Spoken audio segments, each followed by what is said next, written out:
La demeure de l'homme, la morada del hombre, una obra de Miguel Ángel Reyes. Esta obra se expondrá durante el homenaje que realizaremos en sus 50 años de labor artística y creativa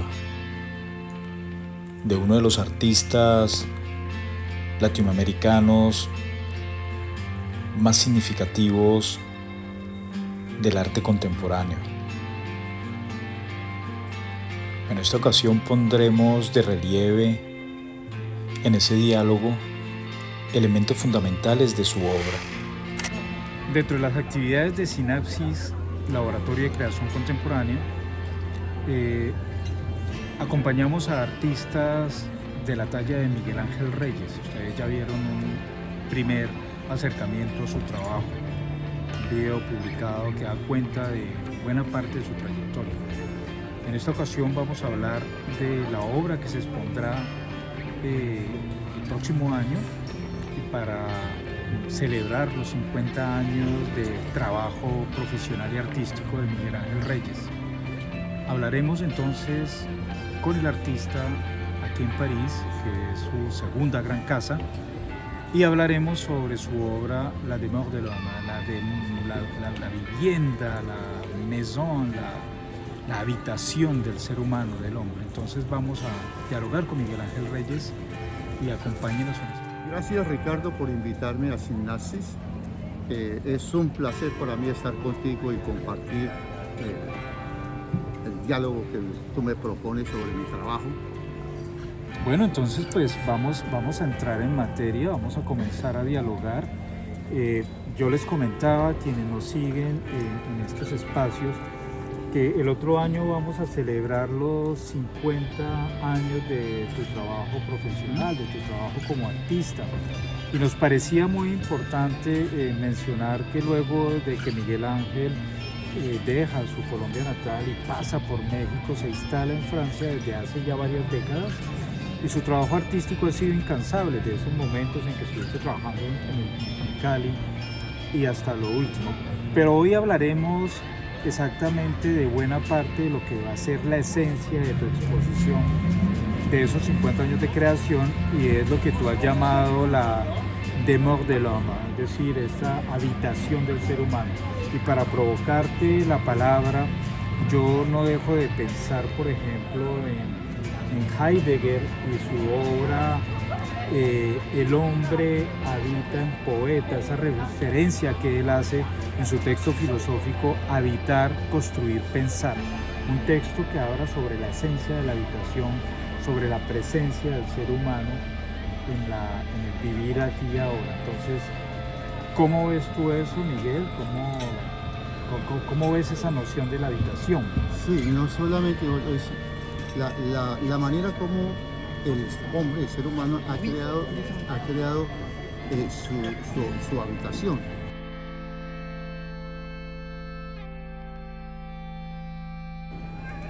Sí, de todos esos principios en la creación, de cómo el hombre crea su vivienda, su hábitat, ¿ya?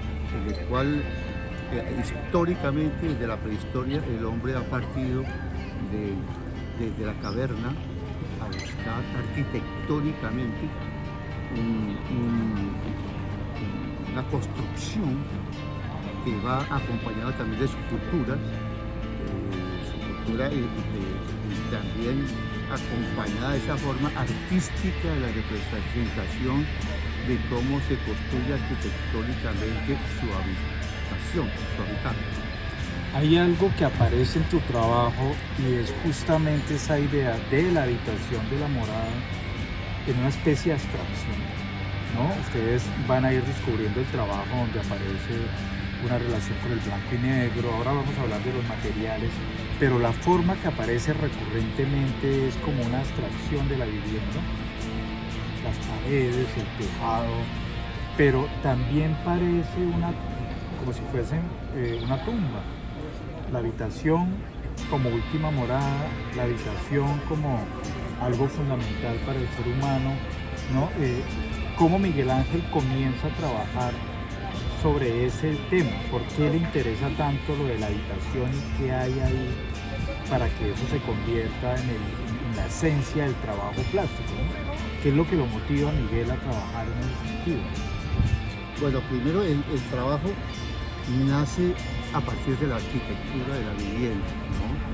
Es un trabajo constructivista con diferentes materiales que se utilizan en la arquitectura para construir la vivienda, que ha evolucionado históricamente en los tiempos, que ha sido bastante geométrico de alguna manera, y el hombre ha estructurado esos espacios tanto en la ciudad como en la vivienda misma, creando esos espacios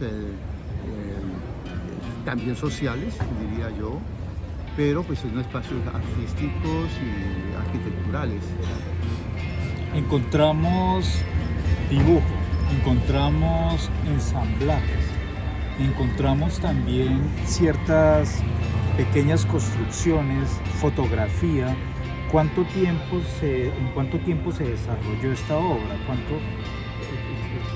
Eso fue, duró un mes, 2 meses? ¿Cuánto tiempo duró Miguel dándole forma a esa exposición que ustedes van a descubrir pronto expuesta, pero podrán ver acá en este diálogo que tenemos, en este vistazo crítico aproximado a Miguel?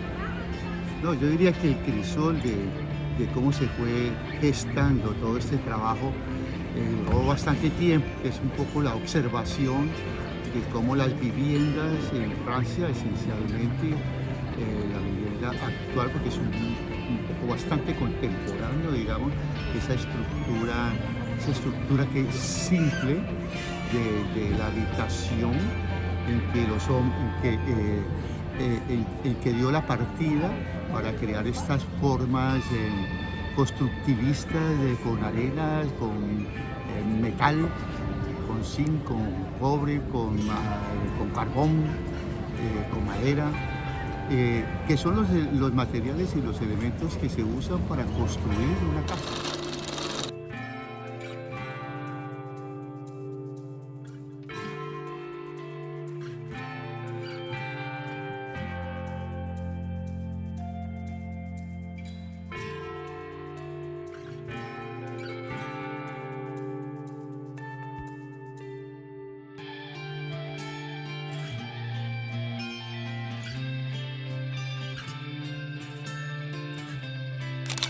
Que hemos tenido contigo en tu taller y en otros espacios es haciendo referencia a Heidegger y su famoso ensayo que mencionamos ahora, el de habitar, construir, pensar, cuando Heidegger comienza a hablar de lo esencial de la habitación, de cómo aparece esa cuadratura, la tierra, los dioses, el ser humano y la cuestión de lo sagrado que está ahí implícito. La habitación poética, que es como una opción que plantea Heidegger frente a la crisis real de la habitación. Es decir, lo hace en un momento de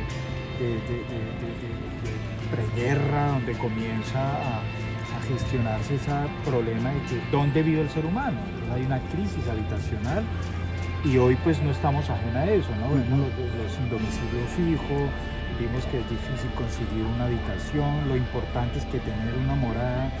¿Cómo Miguel interpreta esa idea de habitar poéticamente sin desprenderse de una realidad social o humana? ¿Cómo lo ves tú, Miguel? ¿Cómo aparece esa visión? Y solamente es como también la visión de la vivienda, es también la reconstrucción de la posguerra.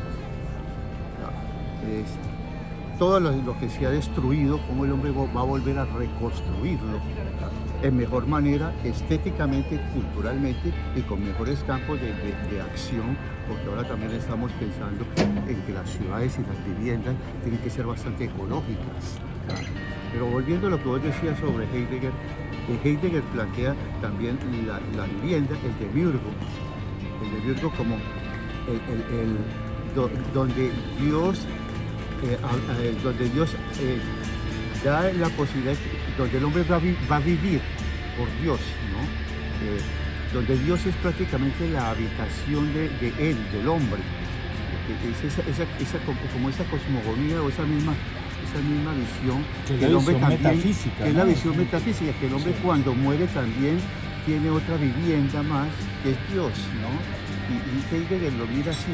Claro, y tienes Ujú. razón porque la parte y la crítica que se le hizo a Heidegger, y creo que tu trabajo va en esa otra dirección, es ver cómo se aparece el mundo material, digamos, no tanto como una promesa suprasensible, sino que esa morada se hace aquí y ahora, ¿no?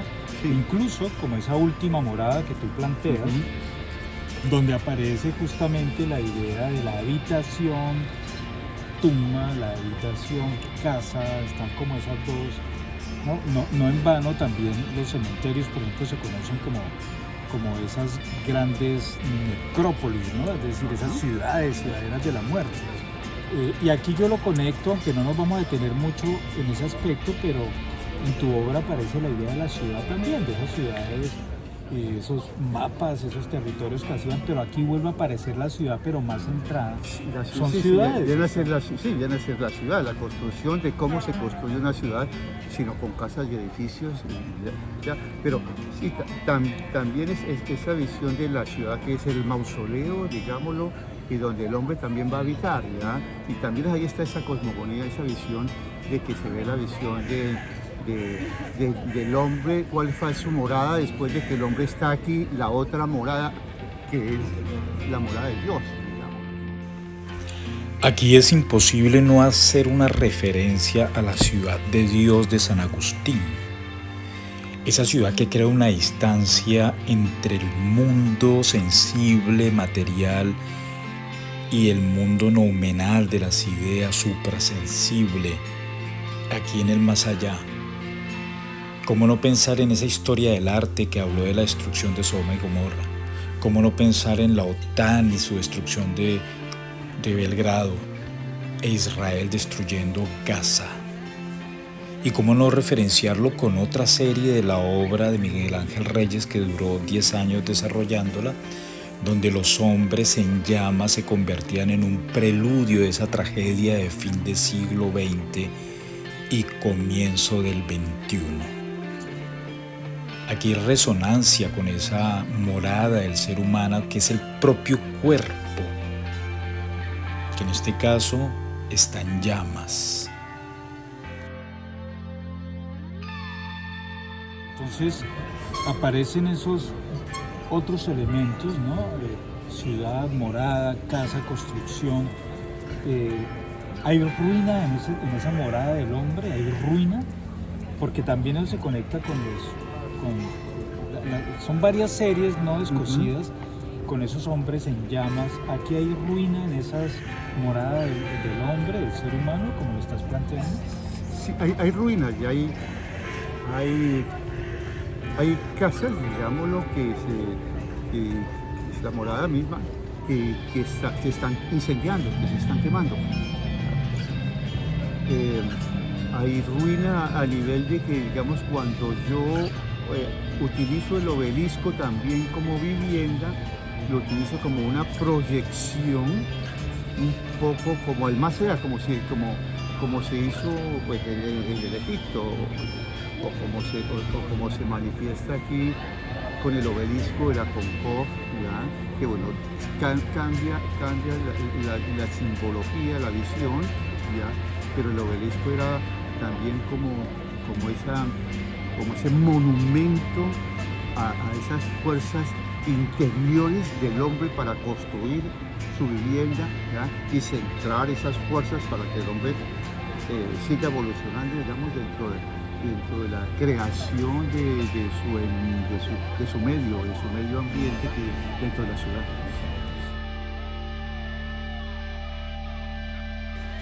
Construcciones que parecen emerger de la noche, blanco y negro, obeliscos, casas, más casas, tumbas. Esa relación entre el cielo y la tierra, en esa imposibilidad de elevarse como un ángel, no queda sino la morada en la tierra.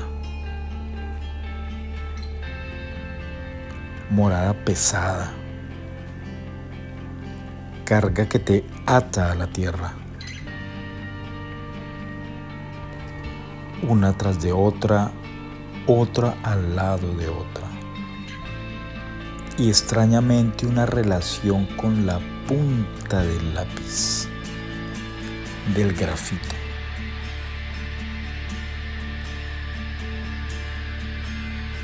Del taladro, de la punta de la flecha. La casa, la morada, la iglesia se construye poco a poco. Cientos y cientos de papeles que dan cuenta de ese acumulamiento de la vivienda.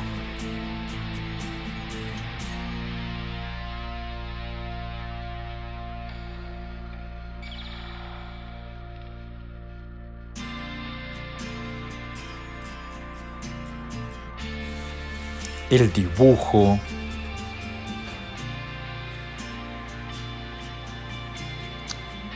el ensamblaje, el papel, la madera, el metal, la brea, el cemento, el aluminio, el carbón, el grafito, la fotografía, el ensamblaje, la instalación, la construcción. Elementos que dan consistencia a una obra realmente magistral.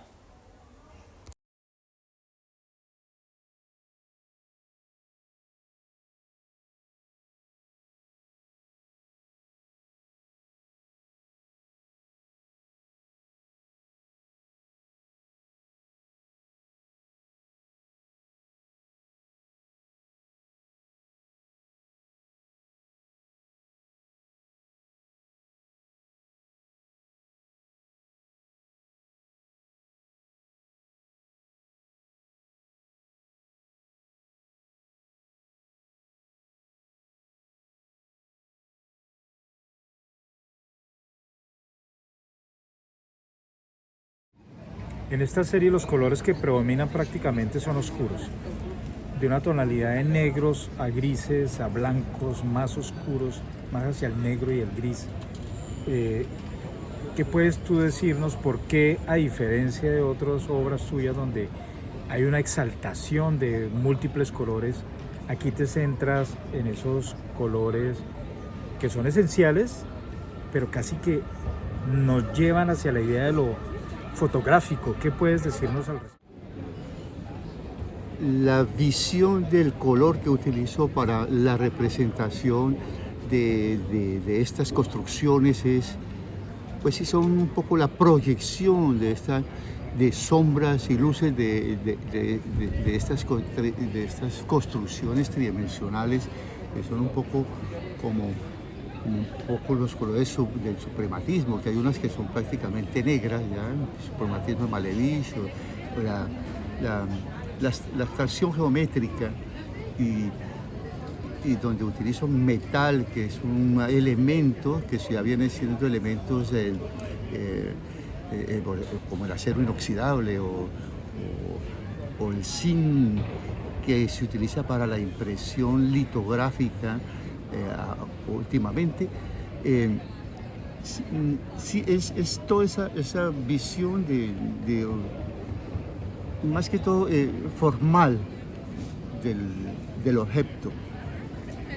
Parece como la referencia al grafito, al dibujo. De hecho hay bastante dibujo también en tu obra, con carbón, con grafito. Uh-huh.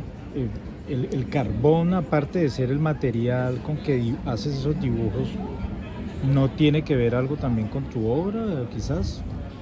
El carbón tiene que ver con la misma construcción de la obra, ¿no? Como el cudrón ya, como el zinc, como todos estos son materiales que se utilizan en la construcción de las casas, de los edificios, y que el hombre los utiliza en diferentes, estos materiales para diferentes máquinas que utilizan la producción industrial, ¿ya?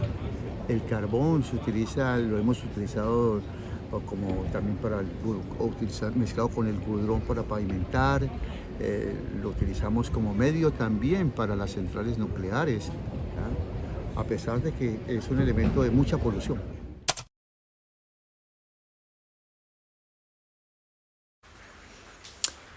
El taller se convierte en ese espacio vital para el artista.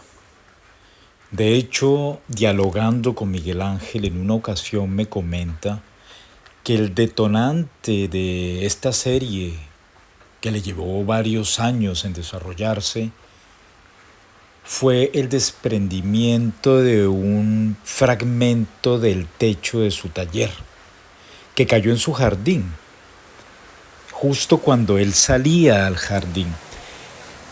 Y le entró una especie de temor y pavor pensar que su taller se iba a inundar, se iba a llenar de agua porque comenzó a llover fuertemente.